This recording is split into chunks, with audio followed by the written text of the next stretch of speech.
이재명 더불어민주당 국회 체포동의안 표결 상황은 세계 톱 뉴스로 타전이 되었습니다. 대한민국 국격이 땅에 떨어지는 아주 망신스러운 사건인데요. 먼저 이러한 사건 뒤에 그 더불어민주당의 내부 상황은 지금 어떻습니까? 예, 지금 언론 보도를 통해서 보면은 이번에 민주당계 의원들을 175명으로 이렇게 분류하더구만요. 175명 중에서 138표가 그 동의안에 반대했기 때문에 37표의 반란표가 있었던 걸로 이렇게 지금 분석되고 있습니다. 그러면 37표는 이게 뭐 국민의힘에서 그런 표가 나올 일은 없는, 청문회 마무리한 것이고, 민주당 내부에서 반란표인데, 소위들 그동안 이제 친명 반명해서 민주당의 그 내부의 그 상황을 그렇게 이제 봐왔습니다만은 그 비명계 측에서 37명의 반란표가 있지 않았는가 이렇게 볼 때 이 표결이 있기 전에도 민주당은 여러 가지 지금 분열상을 보였습니다만은 이번에 이제 37명의 반란표로 인해서 지금 민주당 내의 그 내부의 복잡한 사정은 더 가속화될 것이다. 지금 들리는 바에 의하면은 이재명 대표가 사퇴해야 되는 것이 아니냐 하는 그런 말들이 민주당 내에서 많이 나온다고 합니다. 아마 이재명 대표도 이제 버티기가 어렵지 않겠는가 이런 생각이 듭니다. 그리고 또 검찰은 지금 다시 보강해서 범죄 사실 한 두세 개 추가해서 다시 영장 청구를 하겠다. 그때도 과연 지금 수준에 머무르겠느냐. 그때는 반란표가 더 많이 나오지 않겠는가. 이렇게 지금 전망을 하는 것 같습니다. 이승구 대변인은 어떻게 보십니까? 제가 보기에는 이재명 대표는 끝까지 버티지 않겠느냐. 왜냐하면 도대체 지금 이재명 대표의 처지에서는 출구가 지금 전혀 보이지 않습니다. 어차피 뭐 좀 심하게 말하면 이왕 죽을 거 끝까지 가보자 하는 그런 심정으로 버티지 않을까 저는 그렇게 봅니다. 네, 그렇습니다. 지금 한간에는 28명의 반대표를 던진 의원들에 대한 명단이 나오고 있다고 하는데 국회의 그 질서상 절대 이것이 노출될 수는 없었습니다. 그래서 제 생각에는 막 개딸들이 그들 추측대로 반 이재명계의 의원들을 명단을 작성해서 공격하기 위한 수단으로 쓰고 있지 않나 그런 생각이 드는군요.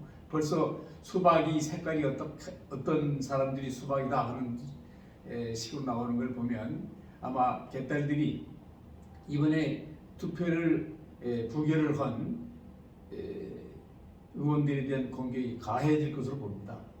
그 어떤 형태로 나타날까요, 아마? 그래서 뭐 비슷한 상황을 상정한다면은 그 2016년도 우리 그 당시 새누리당이죠. 새누리당 탄핵 사태가 났을 때 그 탄핵안에 찬성한 의원들 명단이 쭉 흘러나왔었어요. 그때도 뭐 속칭이 태극기 부대 그 분들 중심으로 해서 명단이 유포되고 있습니다만은 뭐 정확하게는 알 수가 없는 것이죠. 그러나 대략의 추측은 할 수 있지 않겠는가. 그동안의 그 의원들의 그 언행을 볼 때 아마 개딸들이 집요하게 추적해서 그 추측성 이런 명단을 내보내지 않겠는가 이렇게 생각되고 그 과정에서 또 민주당 내부에 여러 복잡한 상황이 노정되면서 결국 이제 지금 이승구 대변인님께서는 이제 이재명까지 버틸 것이라고 보셨습니다만은 글쎄요 이재명도 이제 어쨌든 정치인이기 때문에 국민 여론을 신경 안 쓸 수 없지 않겠는가 저는 그렇게 봅니다. 왜냐하면 본인이 불체포특권을 포기하겠다 공약했었어요. 불체포특권을 우리는 내려놓겠다. 그렇죠. 네, 공약했던 사안입니다. 그러면 이재명 대표는 자기가 불체포특권을 내려놓겠다고 국민 앞에 공약도 한 바 있기 때문에 이번에도 언행이 일치하려면은 당당하게 판사 앞에 나가서 자기의 그 실상을 당당히 밝혀서 영장 기각받는 것이 순서입니다. 그런데 저렇게 의원들을 동원해서 방탄용으로 동원해서 구속되지 않으려고 체포되지 않으려고 하는 모습은 추합니다. 이것이 이제 국민 여론이 될 것입니다. 그리고 만약에 영장 기각이 어쨌든 영장이 발부된다, 영장 기각된다 하더라도 국회 동의를 받지 못해서 검찰은 불구속 기소할 수 있습니다. 아마 이재명 대표 이번에 기소되면은 아마 1년간 거의 1년 재판 받을 거예요. 또 재판 기일도 자주 잡을 겁니다. 일주일에 2, 3일씩. 왜냐하면 사건이 워낙 방대한 사건이 되나서 이 사건은 뭐 일주일에 한 번, 2주에 한 번 잡았더는 언제나 재판을 진행할 수가 없는 사건이 보여지기 때문에 자주 재판기일 잡힐 것이고 그것이 또 언론을 통해 나갈 것이고 그런 재판받는 모습 계속 내보내면서 본인이 제대로 당을 이끌 수 있겠습니까? 또 내년 총선 치를 수 있겠습니까? 맞습니다. 예, 그래서 아마 당 안에서 대표직을 내려놓아라 뭐 이런 엄청난 압박에 시달리지 않겠느냐. 그래서 본인은 뭐 지금 이승구 대변인님 말씀같이 버티고 싶어 하겠죠. 또 가급적 끝까지 버티려고 할 것이고 그러나 결국에는 못 버티지 않겠는가 저는 그렇게 전망을 합니다. 바람직한 말씀을 하셨는데 그렇게 되면 참 좋겠지만 이 사람이 지금까지 한 얘기를 보면은 전부 다 거짓말만 하고 맹세를 해놓고 또 깨고 이런 전력 있는 사람이기 때문에 그래서 저는 비관적으로 보는 겁니다. 오로지 자기만 생각하는 사람이기 때문에 당이나 나라 생각은 조금도 하지 않고 자기 이익만 위해서 살아온 사람이기 때문에 버틸 그런 가능성도 있지 않겠는가 그런 말씀입니다. 네, 그럼 우리 여기에서 이재명 대표가 왜 이렇게까지 나오고 이재명 대표는 어떤 사람인가를 다시 한번 우리 한번 점검을 하면 되겠죠. 이건 보통 사람으로서는 도저히 할 수 없는 그러한 범죄와 또 아주 그 뭐라고 할까요? 지난번 그 중국의 누구입니까? 그 소정묘 같은 그런 인물이라는 얘기까지도 나올 정도인데 한번 이재명이는 어떤 사람입니까? 글쎄요, 저는 이재명 대표는 개인적으로 이제 사법연수원 동기고 또 알고 지낸 관계입니다. 사실은. 그래서 변호사 초기까지는 서로 뭐 왕래도 있었고 알고 지낸 관계입니다만은 정치를 한 이후부터는 뭐 별로 왕래가 없었고 만나지 못했어요. 근데 정치한 이후에 여러 가지 이번 선거를 치는 과정에서 보니까 제가 몰랐던 일들도 많이 있었고 이재명 대표라는 사람이 정치를 하면서 많이 변했구나. 근데 본래부터 뭐 그런 심상이 바탕에 깔렸는지 그건 모르겠어요. 그러나 많이 변했다는 것을 이번에 선거 치르면서 제가 알게 된 여러 가지 사정들을 통해서 저는 알게 됐습니다. 대표적인 것이 이제 검사 사칭했다는 문제인데 성남시장 되기 전에 사실 법조인이 검사를 사칭한다는 건 상상하기가 어려운 일입니다. 그건 법조인의 마인드와는 전혀 좀 먼 것이죠. 어떻게 저렇게까지 할 수 있는 사람이 법조인인가, 법조인을 할 수 있는가 하는 저는 생각을 했었고요. 그 다음에 성남시에서 그 분당에선가 그 판교 그쪽에서 이재명 대표가 성남시장 할 때 무슨 그건 공연이 있었습니다. 거기 이제 이재명 대표가 축사까지 하는 그런 행사인데 그때 그 공연의 관람객들이 그 환풍구 그 지하에서의 그 올라오는 공기를 빼는 환풍구에 거기 올라가 있다가 그 십수명이 환풍구가 그 무너지면서 그 추락해서 죽는 사고가 있었습니다. 엄청난 사고죠. 정말 저번에 없는 사고인데 그 사고는 어쨌든 성남시장이 참석한 행사로 인한 사고였기 때문에 이번 이태원 사고보다는 훨씬 더 시장이 책임감을 느껴질 사건이죠. 상위 쪽으로 보더라도. 그렇죠. 그렇죠. 그런데 그 당시 경기도에서는 그때 남경필 지사였답니다. 경기도에서는 유가족들한테 참 이건 우리 경기도 관내에서 일어난 사고에 대해서 참 죄송스럽다, 유감스럽다 이런 표현을 하면서 뭔가 그 희생자들을 돕기 위한 제스처를 취했습니다. 또 돕겠다는 이런 또 서명도 했었고 지사가 이재명 지사는 내가 무슨 책임이냐 하면서 한사코 서명을 안 했답니다. 저는 그걸 보고서 야 이재명 대표가 참 그동안 사람 많이 변했다. 내가 모르는 면이 있었구나. 이런 심성 가지고서 과연 공직을 맡겠다고 할 수 있겠는가? 공직자의 가장 기본적인 덕목과 자세는 책임감입니다. 그것은 막스 베버가 일찍이 소명으로서의 정치 거기에서 그런 말 했습니다. 책임감, 열정 뭐 이런 것을 정치가의 덕목을 꼽았습니다만은 이런 책임감을 못 느끼는 사람은 공직에 맡으면 안 됩니다.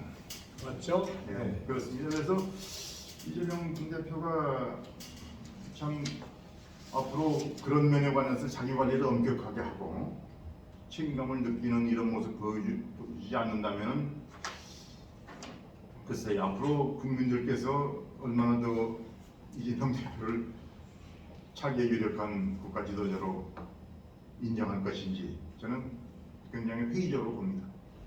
책임감 하면은 또 뭐 그 전에 그 유명한 여배우 사건도 있고 또 그 형수한테 욕설을 한 사건 이런 걸 보면은 이재명이라는 분은 책임감 이런 거는 애초부터 갖고 있지 않은 그런 분이 아닌가 이런 생각이 들 때도 있습니다, 사실. 그렇죠. 그리고 이 사람은 지금 야당 대표긴 하지만은 초선 의원이에요 지금. 초선 의원이 당 대표를 한다. 이것도 참 좀 이상하고 그런 면에서 어떤 책임감을 느끼는 이런 데 대해서는 좀 모든 게 자질이 부족한 사람이 아닌가. 애초부터 그런 걸 갖고 있는 사람이다. 저는 이렇게 봅니다.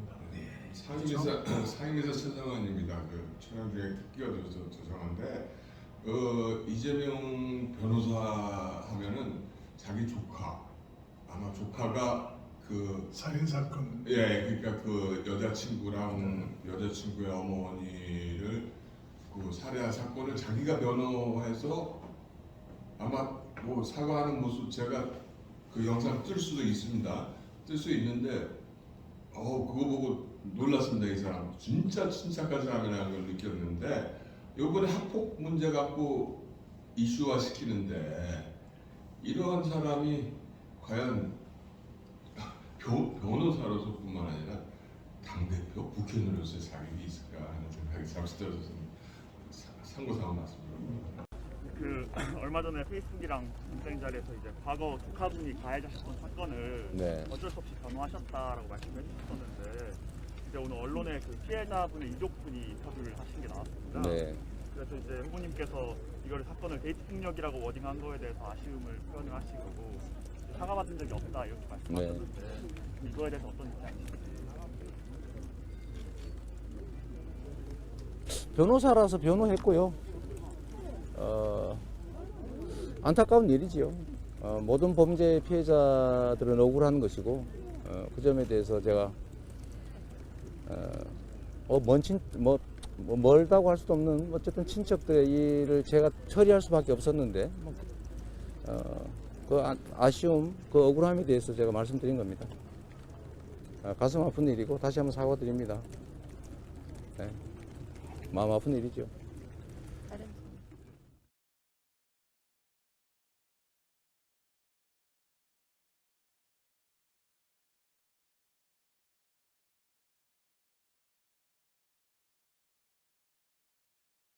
맞습니다. 이재명 대표를 우리가 보면 친척이나 또는 지인들에 대해서 대하는 걸 보면 어떤 그 패륜성을 우리가 느끼고 또는 잔혹성을 느낀다 그런 분들이 많죠. 그래서 이재명 대표는 그 범죄만 해도 뭐 열솔가락으로 뽑기도 더 힘듭니다만은 그 범죄에서 일어나는 그 엄청난 그 액수, 이것은 검찰의 액수만 말고도 그 흔히 얘기하는 경찰위원회에서조차 대장동에서만 1조 8천억에 이른다 하는 것을 아마 발표를 했었죠. 그 1조 8천억이라는 것은 아파트를 분양해서 오는 그 이익까지를 다 환산한 것입니다.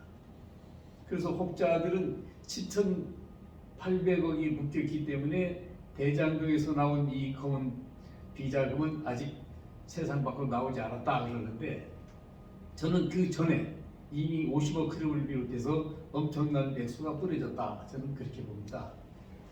이재명 대표와 관련된 이 각종 비리는 그 액수만 갖고는 우리가 가늠할 수 없다. 그 액수 아닌 그러한 검은 돈이 흘러갔다는 정상은 분명합니다. 왜냐하면 50억 클럽으로 해서 대법관이 매수가 됐다는 기사가 나왔고, 또 당내에서 또는 그 경선 과정에서 얼마나 그 돈이 영향을 미쳤을 것인가 하는 것은 아마 국민들이 모두는 거의 다 짐작하고 나머지라 그렇게 생각을 합니다. 그리고 다음에는요, 투표 결과가 10표만 있었어도 가결됐다 하는 그런 정황을 놓고 뭐 아쉬워하는 측도 있습니다. 또 소리를 느낀다고 하는 측도 있고요. 이 결투표의 그 40표는 어떻게 분석을 하고 또 어떤 영향을 또 앞으로 미칠까요? 글쎄, 결과적으로는 이게 부결됐습니다만은 나타난 수치만 보면은 찬성이 더 많았어요. 한 표도 많았죠. 많았죠. 무효기권표로 인해서 결국 재설구원의 과반수를 득표하지 못했다. 뭐 그런 이유로 이제 결국은 부결됐습니다만은 정치적으로는 이것은 체포동의안이 통과된 거 다를 바 없다. 저는 그래 봅니다. 그렇죠. 치명상이죠, 정치. 그렇습니다. 지금 왜냐하면 압도적으로 부결될 걸로 민주당은 이번에 이렇게 자신했거든요. 그런데 실제 표에서는 오히려 찬성이 한 표 더 많았던 이 결과는 이재명 대표로서는 아주 뼈아픈 대목이죠. 그리고 자기들 당내에서 반란표가 한 37표 정도 나왔다는 것 자체도 앞으로 이재명 대표가 좀 직면할 문제가 험난하겠다, 이것을 충분히 예상할 수 있는 상황이라고 봅니다. 다만 이재명 대표가 좀 더 진실성 있게 당의 의원들을 상대하고 또 국민들에게도 진솔하게 다가가지 않으면은 이 상황은 극복하기 어렵지 않겠는가. 아까 이제 이승우 대변인께서도 말씀하셨고 저도 뭐 일부 얘기했습니다만은 그동안 이재명 대표가 보여준 그 좀 무책임한 이런 행태, 남은 공격 잘하면서 항상 본인이 책임질 문제에 대해서는 한다고 책임을 안 지려고 하는 이런 자세, 이것은 공직자나 정치인으로서는 그 자체로 큰 결격 사유이죠. 아주 흠이 될 수밖에 없는 사유입니다. 그래서 이런 모습을 극복하기 전에는 이재명 대표가 앞으로도 지금 이 대장동으로 인한 이 사건으로 인한 위기를 벗어나기 어렵지 않겠는가, 저는 그렇게 전망합니다. 어저께 민주당의 반응에서도 이제 그런 게 나타나는데요. 이게 도대체 어떤 그 표결 결과에 대해서 어떤 반성이라든지 뭐 이런 얘기는 전혀 없었고, 윤석열 정권의 부당한 탄압으로부터 민주주의를 지켜냈다, 이런 터무니없는 논평이 나왔습니다. 이런 걸 봐서는 아직도 이 사람들이 전혀 정신을 못 차리고 있는 게 아닌가. 그래서 상당히 안타깝고 사태가 더 꼬이지 않겠는가, 그런 걱정도 예상이 됩니다. 내부적으로는 그 사퇴설이 좀 강하게 나오겠죠? 어떻게 보십니까? 그렇게 될 걸로 봅니다, 저는. 그렇게 될 걸로 보고, 들리는 말에 의하면은 벌써 민주당의 원로들은 이재명 대표 사퇴를 전제하고 차기 지도부를 벌써 거론하는 말도 나오고 있다는 말도 들었습니다. 네. 검찰로서는 이제 그 쌍방울 변호사비 대납 사건을 비롯해서 북한의 송금원 액수를 비롯해서 이런 사건들이 꼬리를 물고 있기 때문에 또 제보 동의안을 다시 한번 청구할 것이라는 얘기도 있는데요. 그건 뭐 충분히 가능할 거고 또 그렇게 할 거로 예상이 됩니다. 특히 그 쌍방울 대북 송금 저거는 이제 제보 동의안을 제출하면은 아마 폭발력이 이 대장동 사건을 훨씬 더 뛰어넘는 그런 사안이 아닌가 생각되기 때문에 앞으로 하여튼 뭐 이재명 대표에게 가해지는 압력은 점점 더 가중되고 민주당을 괴롭히게 되지 않을까 그렇게 예상할 수 있겠죠. 지방자치를 폐지하려는 사실상 없애려는 박근혜 정부에 맞서서 지방자치와 민주주의를 끝까지 지키겠습니다. 감사합니다.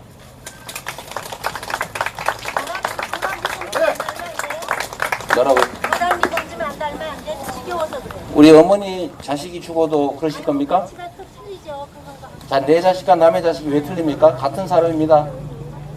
우리 어머니 같은 사람들이 나라를 망치는 거예요. 어떻게 사람이 죽었는데 저런 소리를 합니까? 본인의 자식이 그 일을 당하는 날이 있을 겁니다. 자, 혹시 질문이 있으면 제가 답을 드리도록 하겠습니다. 뒤에서 그러시면 헷갈리죠. 네, 감사합니다. 혹시 질문이 있으신가요? 물러서지 말고 끝까지 하십시오. 감사합니다.